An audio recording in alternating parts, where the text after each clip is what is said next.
Meus irmãos, todas as vezes que a igreja se reúne para adorar a Deus, nós temos um tríplice encontro.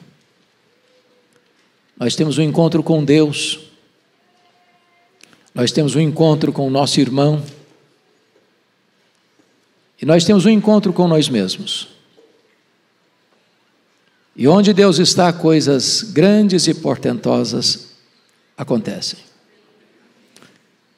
Eu fiquei muito feliz e grato a Deus quando hoje de manhã, no intervalo do primeiro culto para a escola dominical, uma irmã querida que nos visita hoje deu um testemunho e eu pedi permissão, perguntei para ela se eu poderia compartilhar para a igreja esse testemunho e ela me autorizou.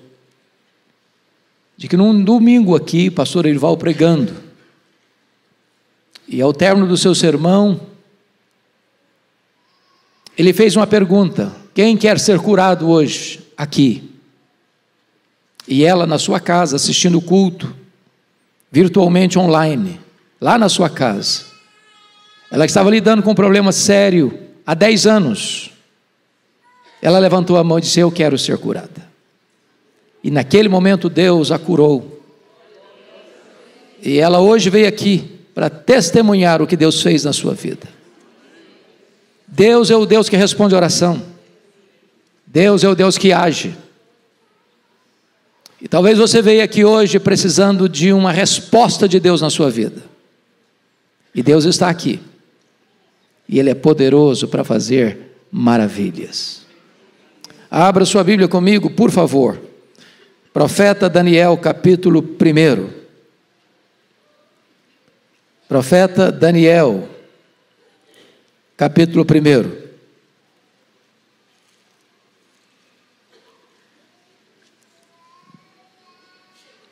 Vou ler até o versículo 21, todo esse capítulo.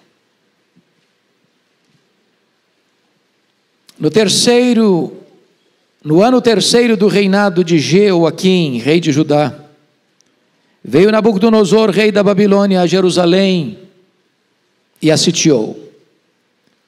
O Senhor lhe entregou nas mãos a Jeoaquim, rei de Judá, e alguns dos utensílios da casa de Deus. E a estes levou-os para a terra de Sinear, para a casa do seu Deus, e os pôs na casa do tesouro do seu Deus. Disse o rei a Aspenaz, chefe dos seus eunucos, que trouxesse alguns dos filhos de Israel, tanto da linhagem real como dos nobres, jovens sem nenhum defeito, de boa aparência, instruídos em toda a sabedoria, doutos em ciência, versados no conhecimento, e que fossem competentes para assistirem no palácio do rei, e lhes ensinasse a cultura e a língua dos caldeus. Determinou-lhes o rei a ração diária, das finas iguarias da mesa real e do vinho que ele bebia, e que assim fossem mantidos por 3 anos, ao cabo dos quais assistiriam diante do rei. Entre eles se achava dos filhos de Judá, Daniel, Ananias, Misael e Azarias.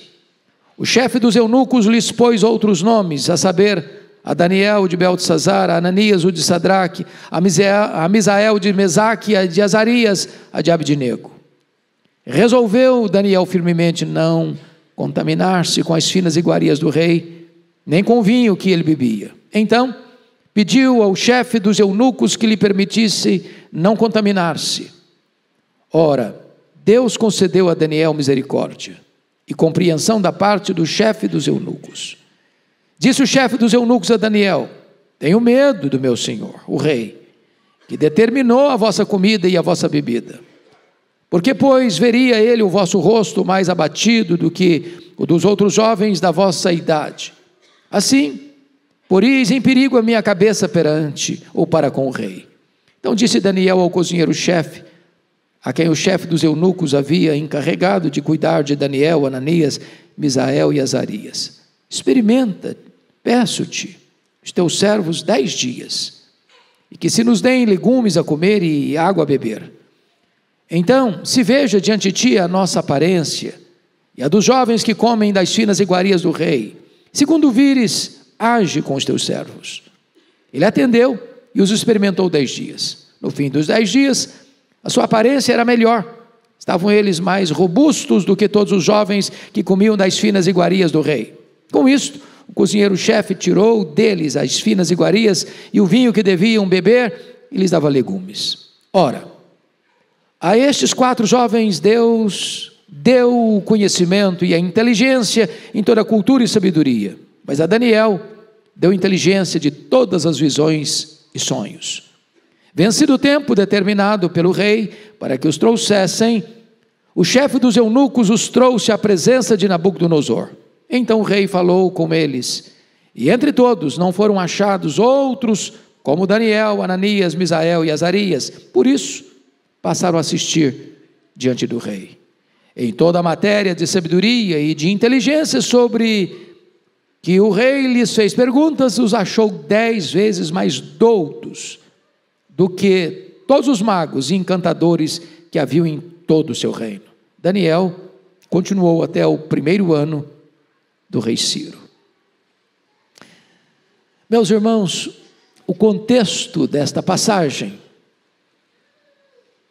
é que o território de Judá, depois do grande avivamento e reforma que houve no período do rei Joás, voltou a afastar-se de Deus. E então os conflitos políticos da época, em que a Assíria guerreava contra o Egito, as duas potências, Israel no meio. Israel entra na batalha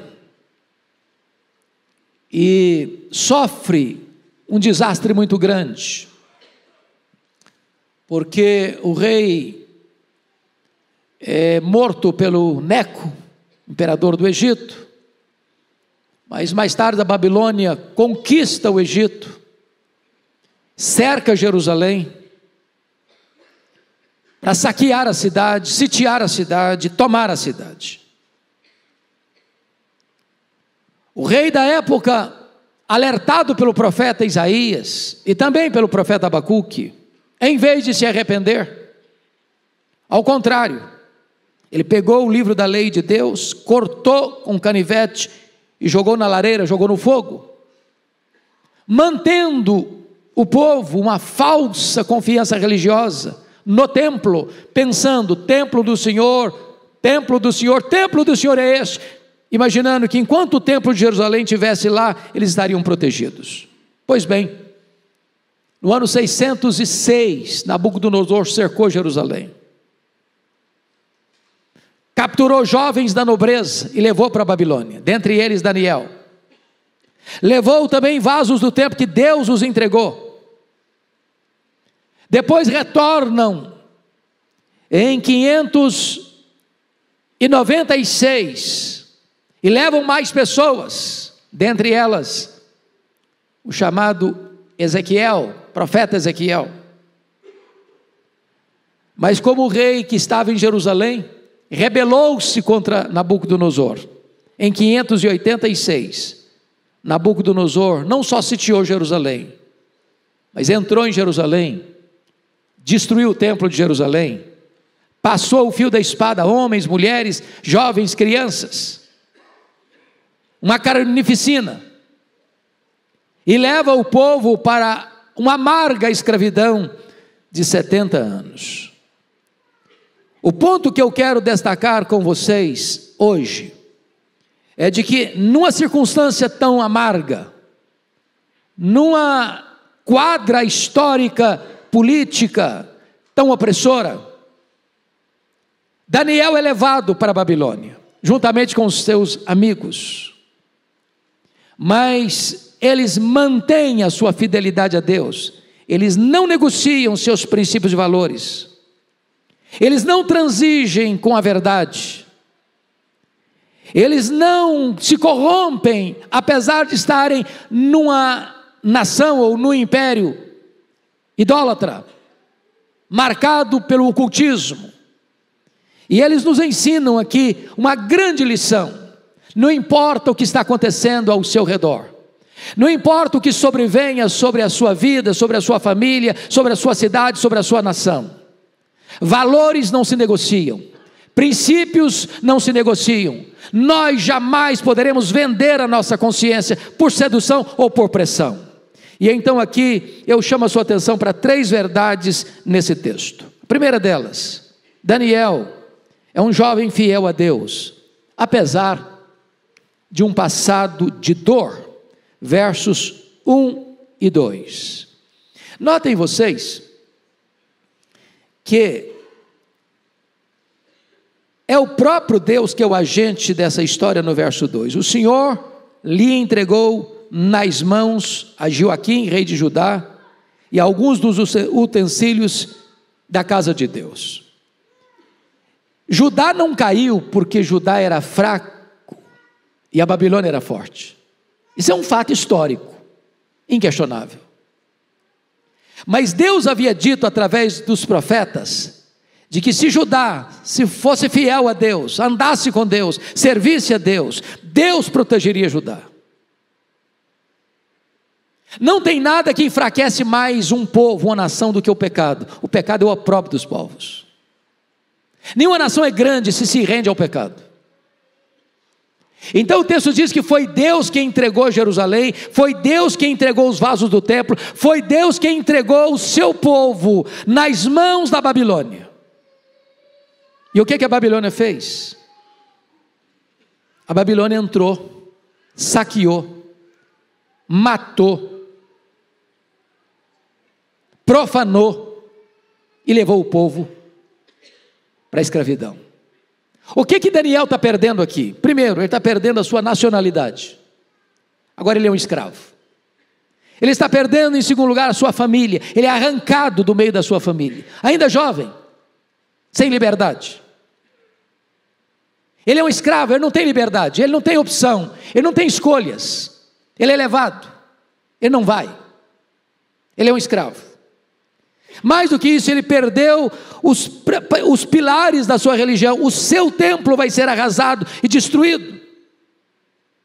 As pessoas que foram levadas para a Babilônia chegam lá sem sonhos. Eles se assentam às margens dos rios da Babilônia e eles só choram, e eles só têm reminiscências amargas, e o que eles têm no coração é sede de vingança. Mas Daniel vai, e ele influencia o meio onde está. Ele vai para o centro da idolatria do mundo, a Babilônia. Ele vai para o centro do ocultismo do mundo, e mesmo assim ele não se corrompe. Nós vivemos num mundo caído, irmãos. Nós vivemos numa nação idólatra. Nós vivemos numa nação que caminha célere para o ocultismo. Nós vivemos uma nação onde não se tem temor de Deus tantas vezes. Pressionados ou seduzidos, cabe-nos como Daniel, apesar de um passado de dor, manter a nossa integridade inegociável. Inegociável. Mas tem uma segunda lição que eu quero destacar. Daniel é um jovem fiel a Deus, apesar de um presente, de oportunidades e grandes riscos. Confira comigo, por gentileza, dos versos 3 a 8. Primeiramente, versos 3 e 4, Daniel é escolhido para estudar na Universidade da Babilônia. Verso 3 diz assim: disse o rei Aspenaz, chefe dos seus eunucos, que trouxesse alguns dos filhos de Israel, tanto da linhagem real como dos nobres, jovens sem nenhum defeito, de boa aparência, instruídos em toda a sabedoria, doutos em ciência, versados em conhecimento, que fossem competentes para assistirem no palácio do rei, e lhes ensinasse a cultura e a língua dos caldeus. Então vamos entender isso aqui. Eu fico imaginando o pai e a mãe. Todo pai e toda mãe sonha com os filhos, quer o melhor para os filhos, emprega os melhores recursos para botar numa boa escola, dá a melhor formação, e os pais nos bastidores ficam torcendo pelos filhos, vibrando com os filhos, celebrando a vitória dos filhos, desejando que os filhos alcem voos. E eu fico imaginando, pastor Arival,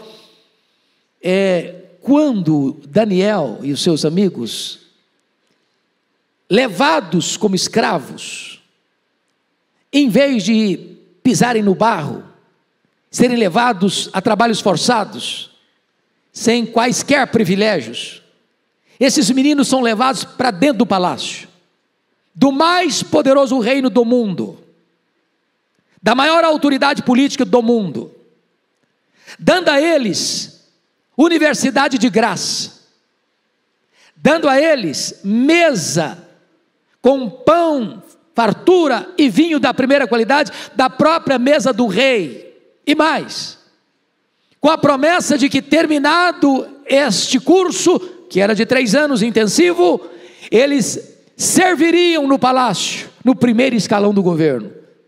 E pai e mãe dizendo: olha que chance, que bênção, que privilégio, os meus filhos, universidade de graça, tudo pago pelo governo, comida de graça na mesa do rei, bebendo o vinho do rei, e com garantia de emprego no primeiro escalão do governo do maior império do mundo. Que privilégio, que honra, que oportunidade. Só que Daniel e seus amigos tinham que passar por 3 exames. Primeiro, qualidades sociais, linhagem real e dos nobres.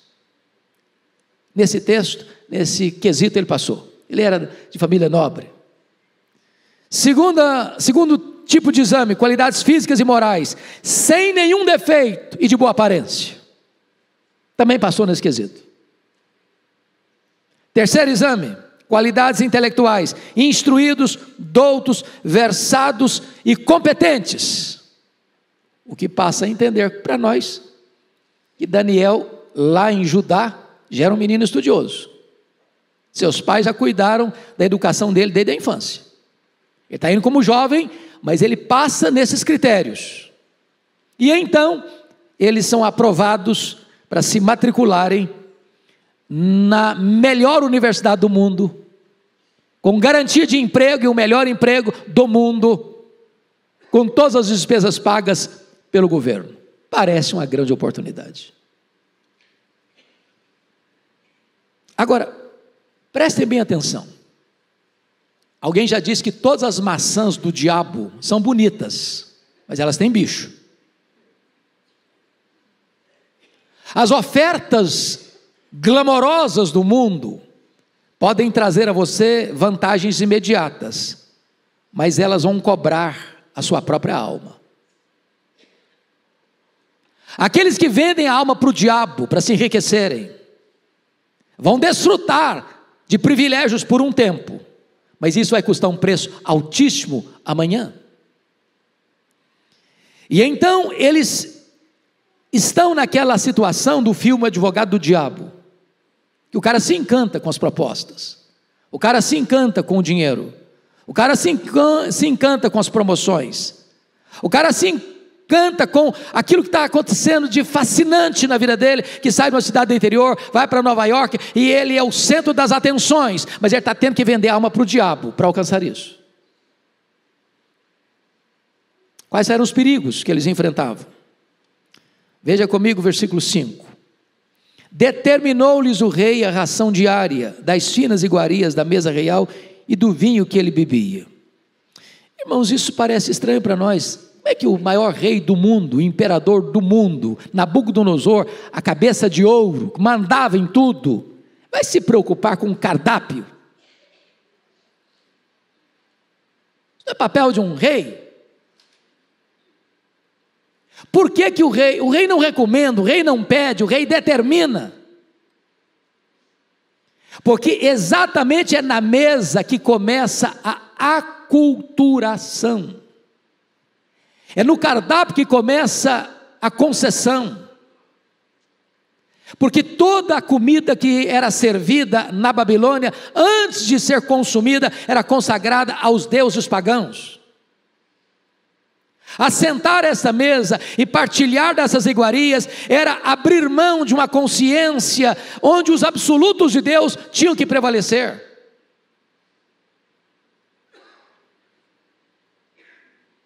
Aqui está um ponto importante.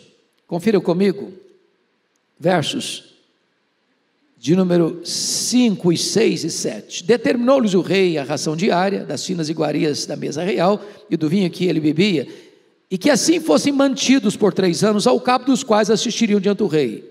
Então, entre eles estavam os 3 jovens lá, Daniel e os 3 amigos, o chefe dos eunucos lhes pôs outros nomes, a saber, Daniel de Belsazar, Ananias de Sadraque, Misael de Mesaque, Azarias de Abednego. O que está acontecendo aqui? Eles não só tinham que abrir mão dos seus escrúpulos religiosos para comer comidas sacrificadas aos ídolos, mas a Babilônia vai e troca o nome deles. Cada nome desse aqui, desses jovens, tinha a ver com o Deus de Israel, mas trocam para outros deuses, Bel, Marduk, Vênus e Negô. Eu chamo isso aqui de aculturação.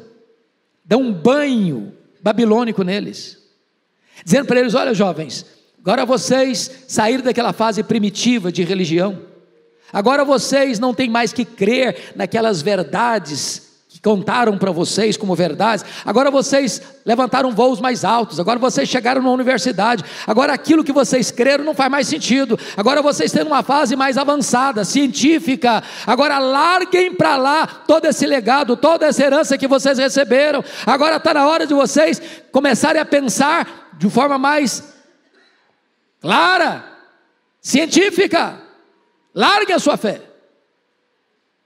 Há poucos dias, pastor Arival, uma pessoa chega para mim com o coração pesado e disse que escutou um membro da família dela dizendo o seguinte para os filhos: os meus filhos agora estão na universidade. Não cabe mais na cabeça de um jovem universitário achar que Deus criou um boneco de barro e soprou nesse boneco de barro e virou gente. Não, nós estamos numa fase mais avançada. Acreditar que uma serpente conversou com uma mulher, isso é primitivo.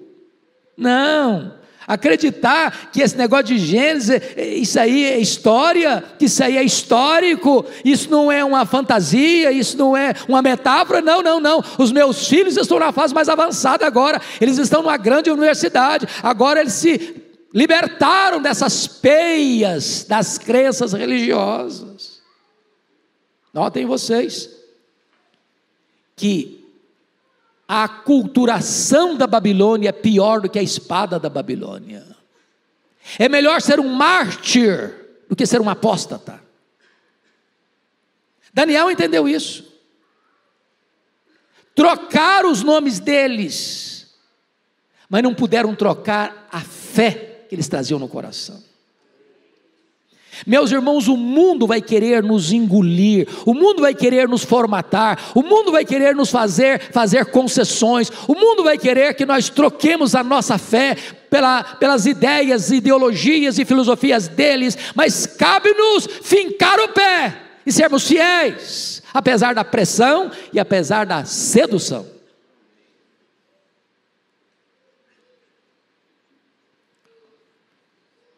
Eu vou lhes dizer que as ofertas vantajosas da Babilônia eram piores do que a perseguição da Babilônia. E nós temos que nos acautelar sobre este grande risco da aculturação, da formatação, desse verniz que a Babilônia queria colocar sobre eles. Mas agora, vejamos qual foi a postura de Daniel e dos seus amigos em relação a isso. Veja comigo o versículo 8. Você pode ler o verso 8 em voz alta comigo? Vamos juntos? Resolveu Daniel firmemente não contaminar-se com as finas iguarias do rei, nem com o vinho que ele bebia. Então pediu ao chefe dos eunucos que lhe permitisse não contaminar-se. Eu destaco aqui 3 coisas. Primeiro, Daniel foi corajoso em sua decisão. Os covardes não entram no reino dos céus. Os que têm medo de se posicionar não entram no reino dos céus. Cristianismo não é para covarde. Cristianismo exige coragem, posição, decisão, firmeza.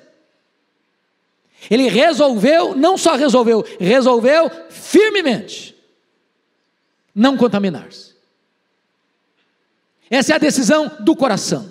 Essa é a clareza da consciência. Esse é alguém que está aliançado com a verdade. Ele resolveu firmemente não se contaminar. Ele não deixou para tomar essa decisão no meio do processo. Ele antecipadamente tomou a decisão. firmeza, coragem. Segundo, Daniel foi sábio em sua decisão. Porque notem vocês no verso 8, que ele resolveu firmemente não contaminar-se, mas está escrito, então pediu.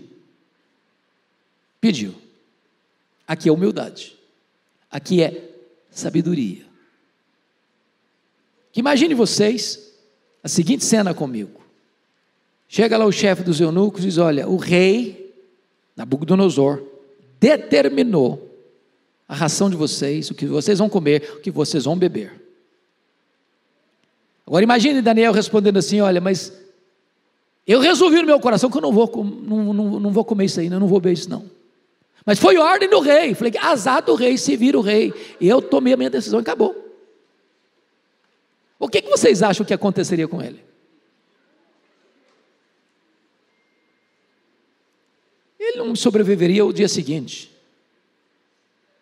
Seria morto. E se morresse, não seria um mártir, seria um tolo. Porque uma coisa é firmeza, outra coisa é sabedoria. Ele resolveu firmemente, mas ele pediu. A humildade cabe em qualquer lugar. A sabedoria cabe em qualquer lugar.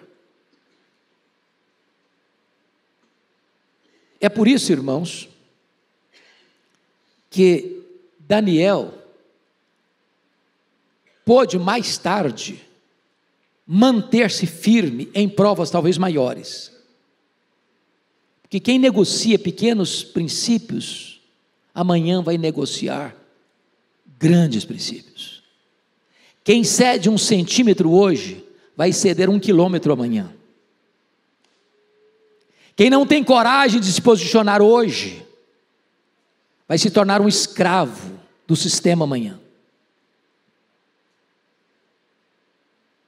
É por isso que lá em Daniel capítulo 6, houve um momento num outro império, que armaram contra ele, a ponto de Daniel ser jogado numa cova dos leões. E essa era a pior forma de pena de morte do Império Medo-Persa, era jogar alguém dentro de uma cova dos leões. E Daniel, mesmo sabendo que ele estava sentenciado à morte, ele continuou fazendo o que sempre fez, abrir a janela e orar.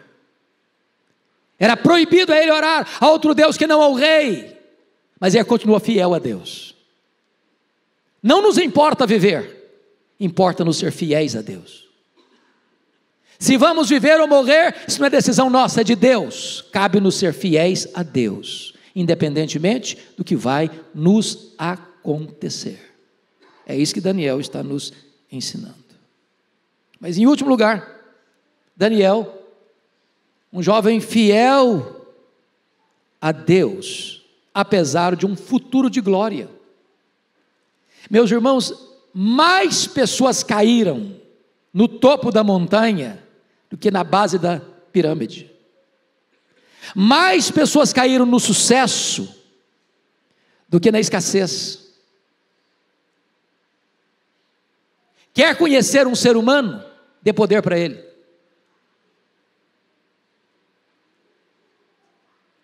Mais gente fracassou no sucesso do que nas horas mais amargas da vida. E é o que acontece com Daniel? Destaco 4 coisas. Primeiro, Daniel ganhou a confiança do chefe dos eunucos. Versos 9 a 16. Agora veja o verso 9 comigo. Ora, Deus concedeu a Daniel misericórdia. Eu acho isso aqui maravilhoso, sabe por quê? Deus honra aqueles que o honram. Daniel só teve a bênção de ver o coração desse chefe da cozinha mudar de opinião, não é porque Daniel foi tão eloquente, ou tão convincente, é porque Deus deu misericórdia a ele. Deus está esperando um povo que seja fiel a ele, e se o povo for fiel a ele, apesar da pressão ou da sedução, Deus concede misericórdia. Deus concede misericórdia. Segundo, Deus concede confiança. Isso é fé. Olha o verso 12 comigo. Daniel diz assim: experimenta, peço-te, os teus servos 10 dias. Ele trabalha empiricamente, governado pela fé. Experimenta nos 10 dias, porque a preocupação do camarada é o seguinte: se eu tiro de vocês as finas iguarias da mesa do rei, se eu tiro de vocês o vinho da qualidade que o rei toma, der para vocês legumes, só água para vocês beberem, daqui a 10 dias vocês vão estar mais magros, com aparência mais ruim, pior do que a dos outros, então eu vou estar botando a minha cabeça a prêmio com o rei. Daniel diz: experimenta. Por que ele tem essa convicção? É porque sabia que Deus estava nesse negócio. Quando você é fiel a Deus, Deus está nesse negócio. Quando você leva Deus a sério, Deus está nesse negócio. Quando você está pronto a correr risco por amor a Deus, por fidelidade a Deus, Deus está nesse negócio. Terceiro, olha comigo o verso 16. Deus honra aqueles que o honram. Com isto, o cozinheiro-chefe tirou deles as finas iguarias e o vinho que deviam beber, e lhes dava legumes. Ou seja, a firmeza dele, a sabedoria dele, a confiança em Deus e o favor de Deus mudou o cenário.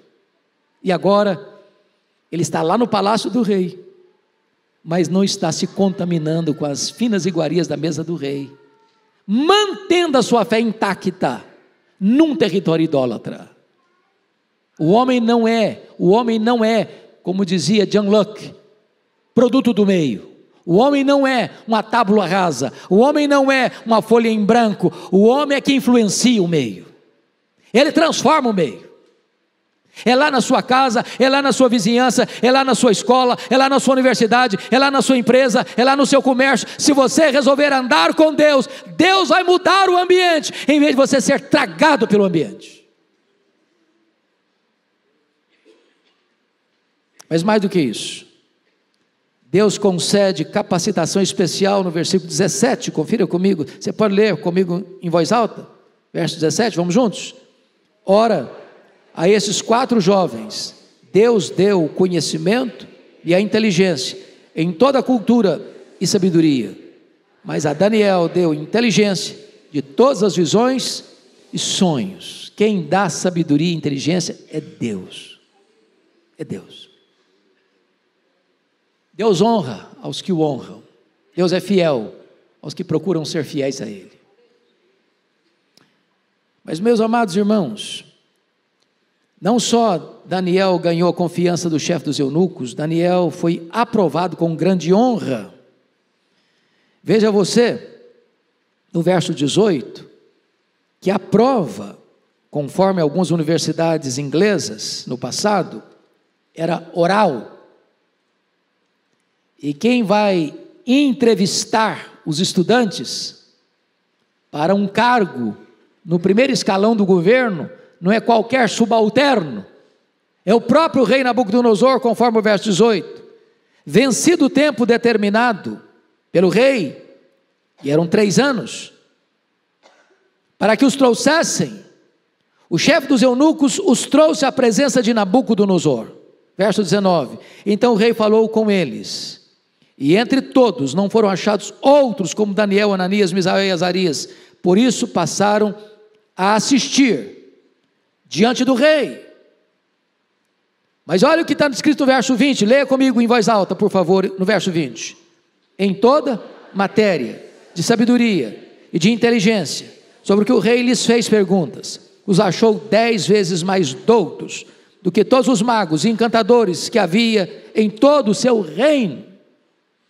10 vezes mais. Passou na prova com louvores. E o que acontece?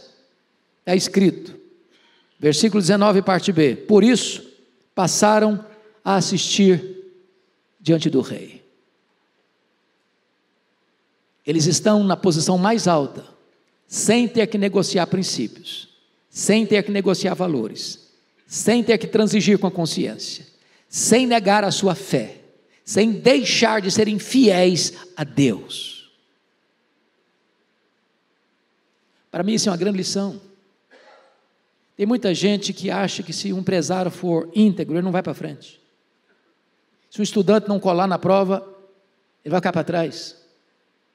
Se ele não seguir a cartilha da maioria, ele vai ser desprezado. Se ele for alguém de uma ética granítica, ele nunca prospera. Quem leva você para frente é Deus. Quem dá vitória para você é Deus. Quem honra você é Deus. Quem faz você prosperar é Deus. Quem distingue você é Deus. Então jamais negocie princípios e valores, jamais transija com a sua consciência iluminada pela palavra de Deus e pelo Espírito de Deus, para você alcançar favores. Em nome de Jesus, não venda a sua alma. Qual foi o resultado final? Diz o texto, versículo 21, ele foi maior do que a própria Babilônia. Leia o verso 21 comigo. Daniel continuou até o primeiro ano do rei Ciro. O que está acontecendo aqui? A Babilônia caiu. Nabucodonosor, tão imponente, foi comer capim. Deus o transformou em louco, até que o coração dele se humilhou. O sucessor dele, Belsazar, zombou de Deus. Numa festa regada a bebida, mandou trazer os vasos do templo, para profanar os vasos do templo, e apareceu na parede uma mão escrevendo, Mene, Mene, Tekel, Farsim. Foi contado, achado em falta, pesado na balança. Teu reino será tirado, e a tua vida será ceifada, e a Babilônia, numa noite de bebedeira do rei, é tomada pelo grande Ciro. E a Babilônia caiu, e um outro império surgiu. E Daniel? Daniel foi ser o grande primeiro-ministro também, no grande império Medo-Persa. Ele é maior do que Babilônia. Babilônia caiu, mas Daniel continuou de pé. Oh, meus irmãos, a minha esperança nesta manhã, com esta breve meditação, que exorta o meu coração, que confronta também o seu coração, é que nós sejamos uma igreja fiel a Deus. Fiel a Deus apesar de um passado de dor. Fiel a Deus apesar de um presente de oportunidades e riscos. Fiel a Deus apesar de um futuro de glória. Não importa se no vale ou no topo da montanha, permaneça fiel a Deus. Que o Senhor nos ajude. Amém.